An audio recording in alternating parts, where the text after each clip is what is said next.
कृष्णचंद्र भगवान की जय हो। तो भगवान श्री कृष्ण अर्जुन को कह रहे हैं कि हे कुंती नंदन, जो भक्त श्रद्धा पूर्वक अन्य देवताओं का पूजन करते हैं वे भी मेरा ही पूजन करते हैं, परंतु करते हैं अविधि पूर्वक, अर्थात देवताओं को मुझसे अलग मानते हैं, अर्थात देवताओं को वो उनसे अलग मानते हैं, क्योंकि ईश्वर के अलावा कोई भी कुछ भी नहीं कर सकता। सत्ता ईश्वर की है। अब हम जो देवताओं की सत्ता मान लेते हैं वो वास्तव में देवता की सत्ता नहीं है, ईश्वर की ही सत्ता है। उदाहरण स्वरूप लाइट चले जाने पर हम इन्वर्टर की सहायता से कुछ कार्य कर लेते हैं।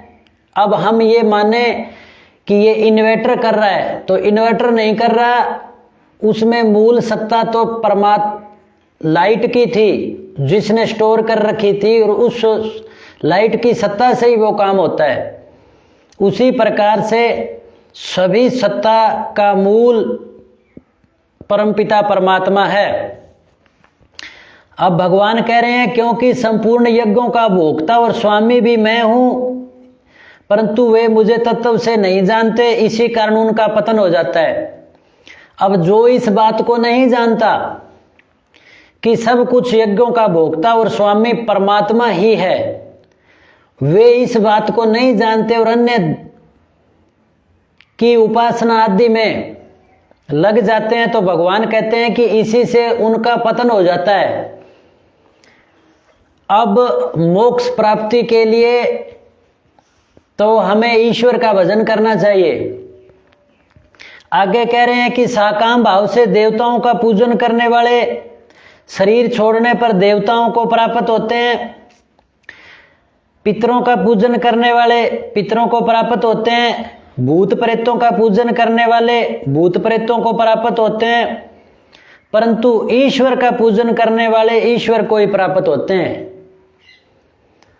अब भगवान कह रहे हैं कि जो भक्त पुष्पम पत्रम फलम तोयम यो में भक्त पश्यति।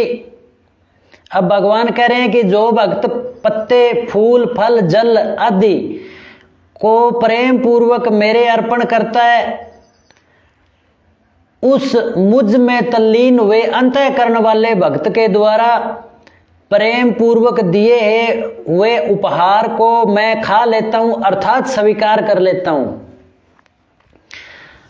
अब जैसे घर का बड़ा बुजुर्ग वरिष्ठ व्यक्ति घर में कोई फल मिठाई लेके आए और बच्चे उस फल मिठाई को लेकर के सर्वप्रथम उसमें से कुछ उस मुखिया को दे दें, तो मुखिया उसको स्वीकार कर लेता है। उसी प्रकार से ये जो सब कुछ वस्तुएं हैं वो परमात्मा की है, और परमात्मा की दी हुई वस्तुओं को जैसे भगवान कह रहे हैं कि पत्ते हो, फूल हो, फल हो, जल हो, जो अनायास यानी सरलता से प्राप्त हो जाए, वो भगवान के अर्पण कर देते हैं। कौन कैसे अर्पण करने हैं?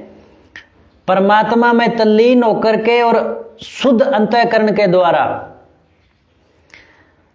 अब कहते हैं कि तल्लीन हुए अंतःकरण वाले भक्त के द्वारा प्रेम पूर्वक दिए हुए उपहार यानी भेंट को मैं खा लेता हूं, अर्थात स्वीकार कर लेता हूं। ऐसे भगवान स्वीकार कर लेते हैं। बोलो कृष्णचंद्र भगवान की जय हो। इसी में एक प्रश्न भी ये आया था, किसी ने पूछ लिया कि ये जो पुष्प हैं जो तोड़ करके हम भगवान के अर्पित करते हैं, मूर्ति पर अर्पित करते हैं, इससे प्रकृति को नुकसान पहुंचता है, क्योंकि पौधे के लगा हुआ फूल बड़ी मात्रा में वायु को शुद्ध करता है, सुगंधित करता है, और उसको तोड़ देने से वो काम नहीं कर पाता। तो इसका उत्तर ये है कि जैसे फल किसी को अर्पित करते हैं तो वो हम कच्चे करते हैं कि पके हुए करते हैं, अर्थात कच्चा फल हम किसी को नहीं देते, पके हुए फल ही देते हैं खाने को, क्योंकि वही खाने योग्य हैं।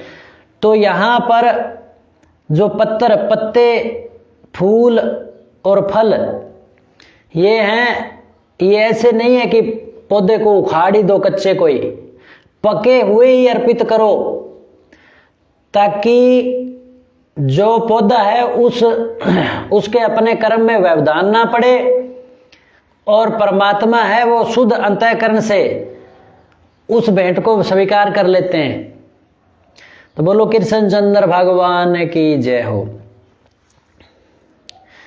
अब भगवान कह रहे हैं कि हे कुंती पुत्र, तू जो कुछ करता है, जो कुछ भोजन करता है, जो कुछ यज्ञ करता है, जो कुछ दान देता है, जो कुछ तप करता है, वह सब मेरे अर्पण कर दे, यानी परमात्मा के निमित्त कर दे।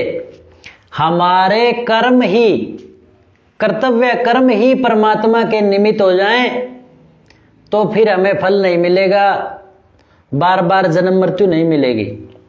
अब भगवान कह रहे हैं कि तू जो कुछ भी करता है वो मेरे अर्पण कर दे, यानी परमात्मा का कार्य समझ के ही कर, पर करना कर्तव्य कर्म है। अब कोई पाप कर्म करके परमात्मा के निमित्त करे तो परमात्मा उस कर्म को ग्रहण नहीं करता। हालांकि परमात्मा तो अच्छे कर्म को और बुरे कर्म को किसी को भी ग्रहण नहीं करता, यानी उसकी उसमें सपरा नहीं होती, परंतु हमारा भाव, कर्तृ भाव मिटा दें, हम अहंकार में भाव मिटा करके कर्तव्य कर्म में लग जाएं तो हम कर्म फल से मुक्त होकर के मुक्ति को प्राप्त हो जाएं। ये बात कह रहे हैं भगवान श्री कृष्ण अर्जुन को। भगवान कह रहे हैं कि इस प्रकार मेरे अर्पण करने से, कर्म बंधन से और शुभ विहित और अशुभ निषिद्ध संपूर्ण कर्मों के फलों से तू मुक्त हो जाएगा। अब परमात्मा के अर्पण करने से यानी कर्म बंधन से मुक्त हो जाएं, ईश्वर का ईश्वर के लिए और ईश्वर द्वारा कार्य हो रहा है, ये भाव हमारे में आ जाए तो भगवान कह रहे हैं कि तू संपूर्ण कर्मों के फलों से मुक्त हो जाएगा। ऐसे अपने सहित सब कुछ मेरे अर्पण करने वाला और सबसे सर्वथा मुक्त, यानी सबसे इस संसार के सभी आकर्षणों से मुक्त हुआ तू मुझे ही प्राप्त होगा, यानी वो ही ईश्वर को प्राप्त होगा, मुक्ति को प्राप्त होगा। बोलो कृष्ण चंद्र भगवान की जय हो। अब भगवान कह रहे हैं कि मैं संपूर्ण प्राणियों में समान हूं, यानी परमात्मा है जो संपूर्ण प्राणियों में समान है। न तो कोई परमात्मा किसी से द्वेष करता है, न कोई प्रिय है, परंतु आगे कह रहे हैं कि हे अर्जुन, जो प्रेम पूर्वक मेरा भजन करते हैं वे मुझ में और मैं उनमें हूं, यानी जो प्रेम पूर्वक ईश्वर का भजन करते हैं तो ईश्वर उनमें है और वो ईश्वर में है। अब उसका उदाहरण ये है कि जैसे एक माता पिता की संतान है, कई संतानें होती है, जो माता पिता के कहने के अनुसार चलती है तो माता पिता की उस पर विशेष अनुकंपा, कृपा और प्रेम रहता है, और जो उसके कहने में नहीं चलता तो वो कृपा, वो आशीर्वाद उनको हासिल नहीं हो पाता। हालांकि वो संतान तो उसी माता पिता की है, माता पिता को उससे वैर भी नहीं है, परंतु विशेष आशीर्वाद हासिल नहीं हो पाता। तो इसलिए भगवान श्री कृष्ण अर्जुन को कह रहे हैं कि मेरा कोई ना द्वेषी और ना ही कोई प्रिय है, मैं सभी में समान रूप से हूं, परंतु जो प्रेम पूर्वक मेरा भजन करते हैं यानी ईश्वर का कर्म करते हैं वे मुझ में और मैं उनमें हूं, और ईश्वर का कर्म है जो परोपकार युक्त है। आगे कह रहे हैं कि अगर कोई दुराचारी से दुराचारी भी अनन्य भक्त होकर मेरा भजन करता है तो उसको साधु ही मानना चाहिए। कोई दुराचारी से दुराचारी था, परंतु अब वो अनन्य भक्त होकर के और परमात्मा का भजन करने लग गया, ईश्वर की सत्ता को मान ली और अपने मन बुद्धि को ईश्वर से जोड़ लिया, तो उसको साधु ही मानना चाहिए। कारण कि उसने निश्चय बहुत अच्छी तरह से कर लिया, यानी उसने ठान ली। तो इसीलिए जो गाथाएं आती है कि कुछ अजामिल या वाल्मीकि बने, जो कुछ ऐसे थे पूर्व जन्म के दुराचारी, उसी जन्म के दुराचारी थे और वो क्षिप्रम भवती धर्मात्मा, एक क्षण में धर्मात्मा हो गई। तो वो इस कारण से हो गए क्योंकि उन्होंने वो त्याग करके परमात्मा के अंदर लग गया। अर्थात कहने का भाव ये है कि कोई भी मनुष्य जब ही किसी भी समय में जब परमात्मा को मान लेता है, उसका भजन कर लेता है, अच्छी तरह से ठान लेता है और कर्तव्य कर्म करने लग जाता है, तो उसको फिर दुराचारी ना कह करके उसको साधु ही मानना चाहिए। क्योंकि दुराचारी तो कभी था और वर्तमान में वो साधु हो गया। बोलो कृष्णचंद्र भगवान की जय हो।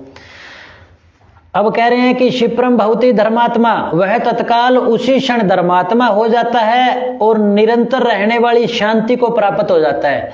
यानी वो काम छोड़ करके जैसे ही परमात्मा से जुड़ा, कर्तव्य कर्म में आया और ईश्वर निमित्त कर्म करने लगा, उसी समय वो शांति को प्राप्त हो जाता है। और हे कुंती नंदन, मेरे भक्त का पतन नहीं होता, ऐसी तुम प्रतिज्ञा करो। अब कह रहे हैं कि हे कुंती नंदन, इस प्रकार से जो परमात्मा के शरण है उस भक्त का कभी पतन नहीं होता। और तुम भी प्रतिज्ञा करो अपने आप से कि युद्ध रूपी कर्म करते हुए भी मेरा पतन नहीं होगा। बोलो कृष्णचंद्र भगवान की जय हो।